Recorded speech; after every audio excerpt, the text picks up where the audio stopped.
plus on gagne, plus on joue bien, plus on perd, plus on joue mal. Je vous laisse quelques secondes. Plus on gagne, plus on joue bien, plus on perd, plus on joue mal.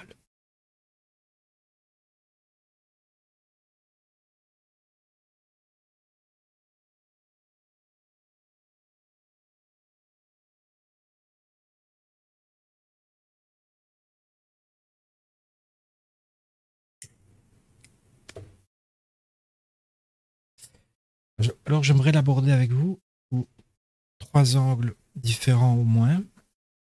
Premier angle, eh bien, ça implique évidemment le jeu ou le sport.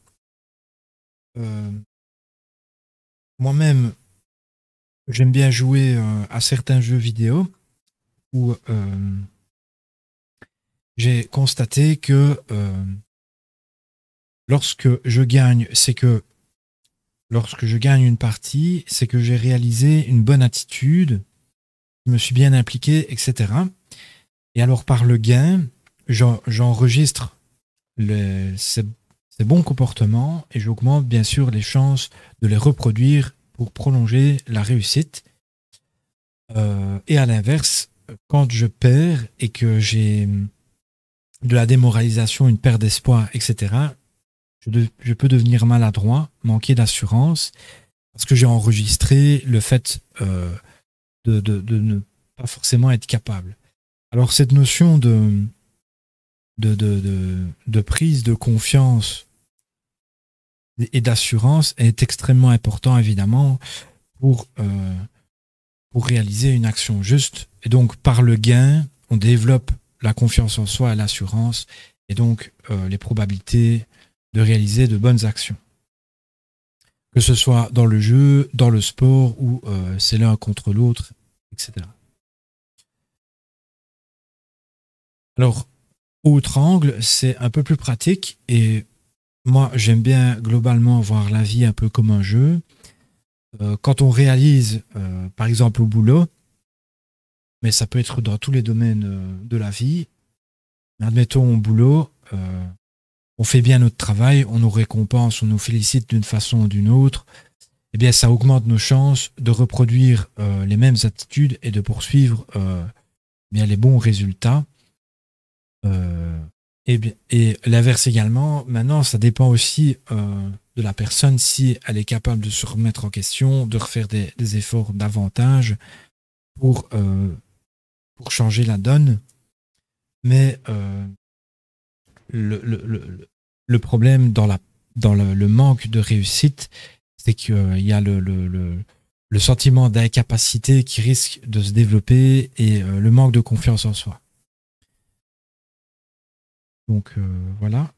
Et quand je dis tous les domaines, ça peut être pas la danse, le chant, vos activités favorites, etc. Un troisième angle, et là on aborde un point un peu plus mystique. J'ai en effet constaté que dans les jeux de hasard, donc où la chance et la malchance étaient de mise, et là je fais un clin d'œil avec l'image qu'il y a derrière, qui est l'image du film Casino. Tout bon joueur de casino ont ressenti ça également. Pour ma part, j'ai beaucoup joué à un jeu de cartes où ça dépendait de la pioche, de la pioche à chaque tour. Et je sentais que quand la chance était de mon côté, donc que je piochais les bonnes cartes, etc., il fallait que je poursuive, que je continue les games, et bien souvent, j'arrivais à prolonger la réussite et gagner et enchaîner des victoires. Également parce que j'avais développé en moi un bon état d'esprit, donc de contentement, entre guillemets, de jouissance, etc. Avec le bon état d'esprit, on augmente en effet les chances, on augmente nos chances. Mais avec un mauvais état d'esprit, on augmente également la malchance. Par exemple, j'ai déjà joué à un autre jeu qui était un travail d'équipe, c'était du 5 contre 5.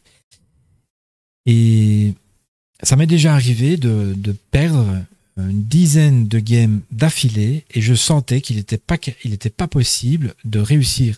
Mais j'ai expérimenté le phénomène assez longuement pour avoir, à un moment donné, une réussite.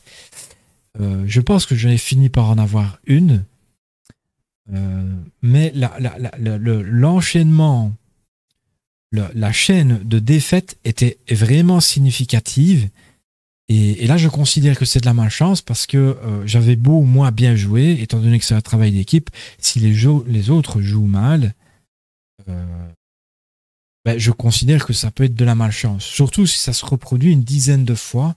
Là, j'ai senti que c'était du mauvais karma, entre guillemets. Mais voilà, dans les deux sens, ça se tient. Tout bon joueur de hasard, en particulier dans les casinos, ont ce feeling-là que quand la chance est avec toi, il faut la préserver, continuer de jouer jusqu'à ce que tu perdes. Alors tout le monde n'arrive pas à s'arrêter en perdant, parce qu'il y a l'espoir, etc. et la stimulation du gain. Mais je ressens cette vérité-là comme quoi, quand la chance est avec nous, il faut la préserver, continuer de jouer, et une fois qu'on perd, il faut s'arrêter. Voilà, je pense que c'est tout.